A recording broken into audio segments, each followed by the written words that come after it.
हर कोई जानता है यदि आप एक कार्बोनेटेड ड्रिंक को हिलाते हैं तो ये उबल पड़ती है। लेकिन ऐसा क्यों? तो यहाँ मेरे पास बिल्कुल वैसी एक बोतल है जिसमें एक प्रेशर गेज फिट है और अब आपको मुझे ये बताना है कि यहीं अगर मैं इस बोतल को हिला दूं तो क्या प्रेशर बढ़ेगा या फिर वो घट जाएगा या फिर वो जैसा था वैसा ही रहेगा। ठीक है, तो उम्मीद है आपने जवाब सोच लिया होगा और इस पोल में दर्ज कर दिया होगा। ये बोतल कई दिनों से एक जगह पर स्थिर है रूम टेम्परेचर पर। जैसा कि आप देख सकते हैं प्रेशर की रीडिंग है लगभग 3 एटमॉस्फेयर 330 किलो पास्कल। अब मैं इसे हिलाऊंगा और देखते हैं कि क्या होता है। 3, 2, 1। देखिए दबाव तो अभी भी वही है। आपको लग रहा होगा कि शायद इस बोतल की सारी गैस खत्म हो चुकी है और ये बोतल फटेगी नहीं, तो इसको देख लेते हैं एक बार। हाँ, ये हो रहा है। तो ये प्रेशर बढ़ने के कारण बिल्कुल भी नहीं था जिसकी वजह से बोतल से ड्रिंक बाहर आती है। पर ऐसा क्यों था? हमें बुरा नहीं लगेगा अगर आपका अनुमान था कि दबाव ही बढ़ा होगा, क्योंकि वास्तव में यही स्पष्टीकरण प्रकाशित किया गया था न्यू साइंटिस्ट में 1986 में। फिर कई अन्य वैज्ञानिकों ने आगे आकर कहा कि ये वास्तव में सही स्पष्टीकरण नहीं है, इसलिए हम पता करेंगे कि ये असल में है क्या, और उससे पहले हम देखेंगे फिजिक्स के दूसरे प्रॉब्लम्स। तो ध्यान दीजिए, यदि आप एक जैसे 2 आइस क्यूब में से एक को ताजे पानी के कप में और दूसरे को नमक के पानी के कप में डालेंगे तो कौन सा पहले पिघलेगा? इसमें भी आप अपना जवाब इधर पोल में दर्ज कर सकते हैं। तो जब तक आप इसका हल सोच रहे हैं, मैं आपको इसका एक सेटअप दिखाता हूँ। ये है नॉर्मल फ्रेश वाटर और अब मैं दोनों कप भर देता हूँ। फिर मैं 1 चम्मच नमक डालूंगा दाएं कप में।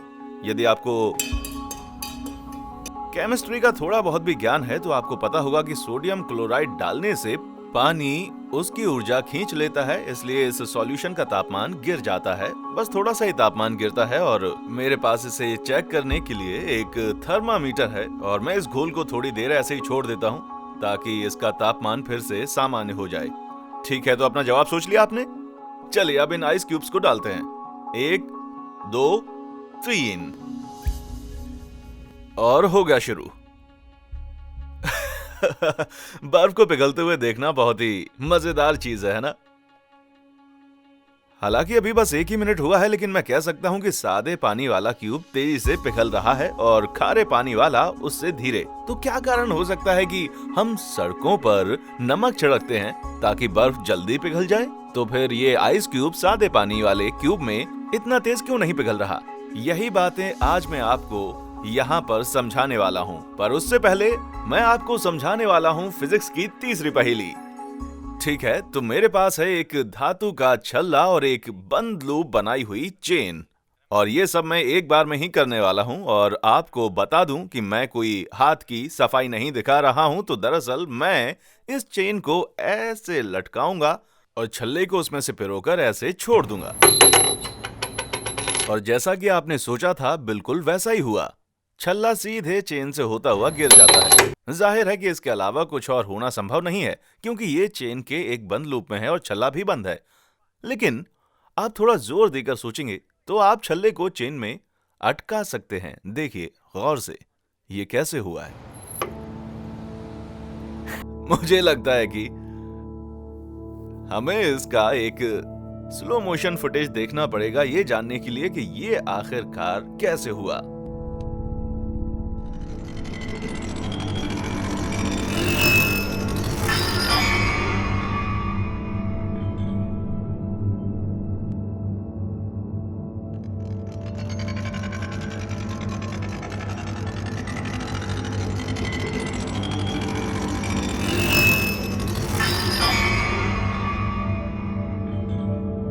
अब मैं आपको एक राज की बात बताता हूं।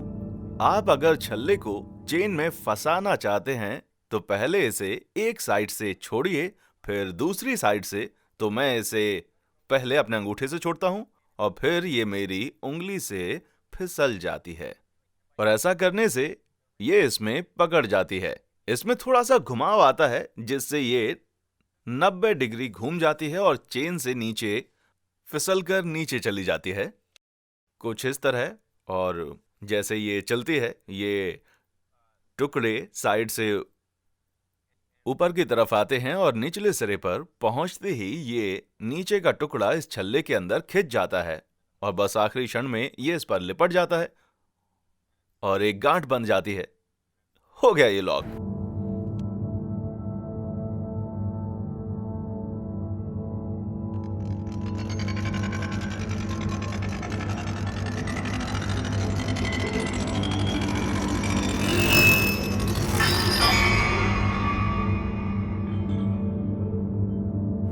तो इस तरह से आप एक रिंग को चेन की बंद लूप में भी लॉक कर सकते हैं। तो वापस चलते हैं दूसरे नंबर की पहेली पर। सादे पानी में रखा आइस क्यूब खारे पानी वाली क्यूब से जल्दी क्यों पिघल रहा है?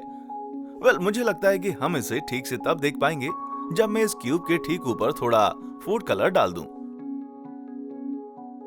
क्योंकि आइस क्यूब से निकला हुआ पानी ठंडा होता है और आसपास के फ्रेश पानी से ज्यादा गाढ़ा होता है, इसलिए ये नीचे बैठने लगता है और जिससे कम ठंडा फ्रेश पानी ऊपर उठा दिया जाता है। ये आइस क्यूब को छूकर उसे जल्दी पिघला देता है। दूसरी तरफ खारे पानी में जैसे जैसे आइस क्यूब पिघल रहा है तो निकला हुआ फ्रेश पानी आसपास के खारे पानी से कम घना होता है, इसलिए वो वहीं बना रहता है और ठंडा भी। आइस क्यूब से ताजा पिघला हुआ पानी उसके आसपास ही रहता है और उसे लपेटकर गर्म खारे पानी के संपर्क में आने से रोकता है। तो ये एक संभव व्याख्या लगती है और शायद एक ठोस डेमोन्स्ट्रेशन भी लगता है, लेकिन एडिट के दौरान मेरे भविष्य स्वरूप ने तय किया कि शायद आपको लगेगा कि ये सबसे अच्छा तरीका नहीं था समझाने का, क्योंकि उसमें आप केवल फूड कलर ऊपर से डालते हो और शायद फूड कलर खारे पानी की सतह पर ऐसे भी तैरता है और फ्रेश पानी में डूब जाता है, इसलिए ये दर्शाने का सही तरीका नहीं है। मैंने सोचा क्यों ना मैं रंगीन बर्फी यूज कर लूं। हाँ, मुझे मालूम है कि इसमें भी फूड कलर है और इसमें चीजों को साफ देखने में मुश्किल आती है, लेकिन मुझे लगता है कि आप ठंडे पानी की धारा को कप के पेंदे की तरफ नीचे जाते हुए साफ देख सकते हैं, इस फ्रेश वाटर वाले कप में जो खारे पानी में नहीं दिख रहा है। तो मुझे लगता है कि इससे साफ हो गया है जो मैं कह रहा था। ठंडा पानी बर्फ से पिघलता है, वो इस कप में ज्यादा नीचे तक नहीं जाता है, आप देख सकते हैं। इससे कारण साफ हो गया। देखिए, यहां आप आसानी से देख सकते हैं। तो अब जानते हैं हिलाई हुई कार्बोनेटेड ड्रिंक्स बाहर क्यों फट जाती हैं। पहले ये समझते हैं कि इसके मुंह के हिस्से में प्रेशर क्यों नहीं बढ़ता जब हम इसे हिलाते हैं। ये संतुलन के कारण होता है। आप जब किसी ग्रोसरी स्टोर से सोडा की बोतल खरीदते हैं तो वहाँ कई दिनों से रखी हुई वो होती है, इसलिए जो CO2 इस लिक्विड में घुला हुआ होता है वो यहाँ ऊपर वाली गैस के साथ संतुलन बनाए हुए है जो बोतल के मुंह के पास है, और ये संतुलन निर्भर करता है गैस के तापमान और दबाव पर जो इसके ऊपरी भाग में है। इसलिए आप कितना भी इसे शेक कीजिए, इसके ऊपर दबाव नहीं बदलेगा। आजकल अधिकतर सोडा बोतलों में ये प्रेशर 3 एटमॉस्फेयर होता है और आप उन 3 एटमॉस्फेयर प्रेशर को निकलते हुए सुन सकते हैं जब मैं बोतल को खोलूंगा। देखिए, सुनाई दे रहा है ना? लेकिन जाहिर है कि इसमें लिक्विड नहीं बिखरा क्योंकि ऊपर केवल गैस है और लिक्विड नहीं है। लेकिन अब लिक्विड संतुलन में नहीं है। मेरा मतलब है कि पहले ये प्रेशर 3 एटमॉस्फेयर के नीचे था, लेकिन अब ये केवल 1 एटमॉस्फेयर से कम है जो सामान्य दबाव है। इसलिए इस लिक्विड में CO2 की उससे अधिक मात्रा घुली हुई है जितनी संतुलन के समय इतने ही प्रेशर पर इसके अंदर होती है। इसलिए CO2 ने घोल से बाहर आना शुरू कर दिया है और आप उन बुलबुलों को पीते हैं जिसके कारण ये ड्रिंक मजेदार लगती है। ये असंतुलित पेय है और यदि आप इसे खुला छोड़ देंगे तो वो बुलबुले बाहर निकलते जाएंगे जब तक ये पूरी शांत नहीं हो जाती। अब मैं प्रेशर गेज लगाऊंगा बोतल के मुंह पर ताकि हम CO2 को घोल से बाहर निकलते हुए और यहाँ प्रेशर को बढ़ते हुए भी देख सकें। और अगर मैं इस बोतल को छोड़ दूंगा लंबे समय के लिए तो प्रेशर संतुलन अवस्था के 3 एटमॉस्फेयर पर लौट आएगा। लेकिन जैसा कि आप देख सकते हैं कि ये प्रक्रिया बहुत ही धीमी है। ऐसा इसलिए है क्योंकि CO2 जैसी घुली हुई गैस के लिए घोल से अपने आप बाहर निकलना मुश्किल होता है। इस प्रक्रिया को तेज करने का एक तरीका है यदि मैं इसमें न्यूक्लिएशन साइट को यहाँ पर स्थापित कर दूं, और फिर न्यूक्लिएशन साइट का एक उदाहरण है ये नन्हा सा बुलबुला। इसलिए जब मैं बोतल को अच्छे से शेक करता हूँ तो मैं दरअसल उसमें से न्यूक्लिएशन साइट्स के नन्हे बुलबुले बना रहा होता हूँ। इससे CO2 को घोल से बाहर निकलने में आसानी होती है। इसलिए हम देखेंगे कि ये प्रेशर और तेजी से बढ़ेगा। तो आप तैयार हैं? मैं इसे लाने वाला हूँ। 1 2 3 और ये देखिए कैसे प्रेशर जल्दी से वापस लौट आया 3 एटमॉस्फेयर पर, मेरा मतलब 320 पास्कल्स पर। तो यदि आप एक कार्बोनेट की ऐसी बंद ड्रिंक को हिलाते हैं जो संतुलन की अवस्था में हो, तो आप बोतल में प्रेशर नहीं बढ़ा रहे हैं, बल्कि आप हवा के नन्हे बुलबुलों को लिक्विड में प्रवेश करा रहे हैं। ये न्यूक्लिएशन साइट्स का काम करते हैं। इनमें से कुछ बोतल की दीवार पर चिपके हुए होते हैं। इसलिए जब आप ढक्कन खोलते हैं तब ये बुलबुले दो चीजें करते हैं। पहला तो ये प्रेशर घटने के कारण फैल जाते हैं, जिससे इनके ऊपर मौजूद तरल को ऊपर धकेल दिया जाता है, और दूसरा ये न्यूक्लिएशन साइट्स का काम करते हैं, जिससे घुली हुई CO2 घोल से बहुत तेजी से बाहर निकलती है, जिससे कार्बोनेटेड ड्रिंक में विस्फोटक बहाव होता है। लेकिन हिलाई हुई कार्बोनेटेड ड्रिंक के उबाल को शांत करने का एक तरीका है, और वो है आप बोतल की दीवारों पर ऐसे मारिए जिससे ये बुलबुले खत्म हो जाएं जो साइड में चिपके हुए थे, और फिर आप बोतल को खोलेंगे तो फिर विस्फोट का हादसा टल जाएगा। देखिए, ऐसा ही हुआ ना। और अब देखते हैं कि क्या कार्बोनेटेड ड्रिंक को बिना हिलाए भी उसमें न्यूक्लिएशन साइट डालने का कोई रास्ता है क्या? हाँ, जब आप एक मेंटोस को एक कार्बोनेटेड ड्रिंक में डालते हैं तो मेंटोस की खुरदुरी सतह न्यूक्लिएशन साइट का काम करती है, जो CO2 को तेजी से घोल से बाहर आने में मदद करती है। इससे सोडा का फव्वारा निकलता है। तो मैंने ये वीडियो फिजिक्स गर्ल डायना को दिखाया तो उसने पूछा कि क्या कागज के स्ट्रॉ में प्लास्टिक के स्ट्रॉ से ज्यादा न्यूक्लिएशन साइट्स होती हैं?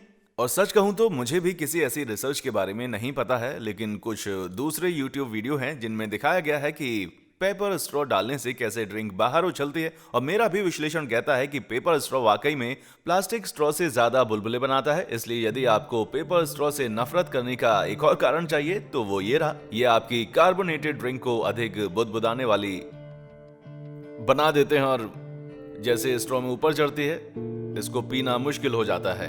तो ये थी फिजिक्स की 3 कठिन पहेलियां। साइंस की पेचीदा और पहेलियों के बारे में आप जानते हैं तो नीचे कमेंट में बताएं।